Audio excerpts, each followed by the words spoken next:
अस्सलाम वालेकुम या अली मदद दोस्त चाल अक्षय सब खैर अल्लाह ताला सभिनी खे सलामत रखे। दोस्तों अॼु उन महान हस्ती जी वरसी आहे जंहिंजो नालो आहे उस्ताद मोहम्मद यूसुफ। बेशक इन को शक न आहे त उस्ताद मोहम्मद यूसुफ जहिड़ो कलाकार फनकार सदियुनि में पैदा थींदो आहे। ऐं अॼु उस्ताद मोहम्मद यूसुफ जी वरसी आहे।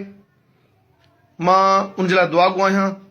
अल्लाह साईं रब्बुल इज़्ज़त उनजा सगीरा कबीरा गुनाह माफ़ फरमाए, उनखे जन्नत में जायूं ॾे। ऐं निहायत अफ़सोस थो थिए त ॾाढो त सकावत खाते वारा हेॾो वॾो महान रागी हुयो उस्ताद मोहम्मद यूसुफ साहब। ऐं अॼु तक़रीबन उस्ताद खे विछड़े असां खां 23 साल थी चुका आहिनि। 1997 में उस्ताद असां खां हमेशह विछड़ी वियो हो।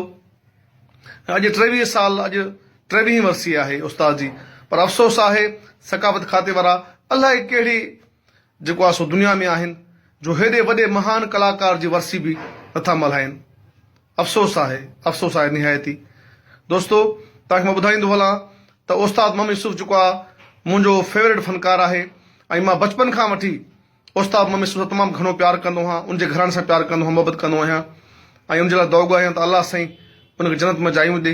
ऐं मां हिन अॼोके ॾिहाड़े ते ख़िराज तहसीन पेश कयां थो, उस्ताद खे सलाम पेश कयां थो त जेको हुन ॻायो अॼु ताईं असां सभिनि जे लाइ, असां जेके बि फनकार आहियूं, असां सभिनि जे लाइ हिकु सबक़ु आहे त उस्ताद खे ॾिसी करे असां बि उनखे फॉलो कयूं। लख मोहबतूं। Thank you so much. Allah हाफ़िज़।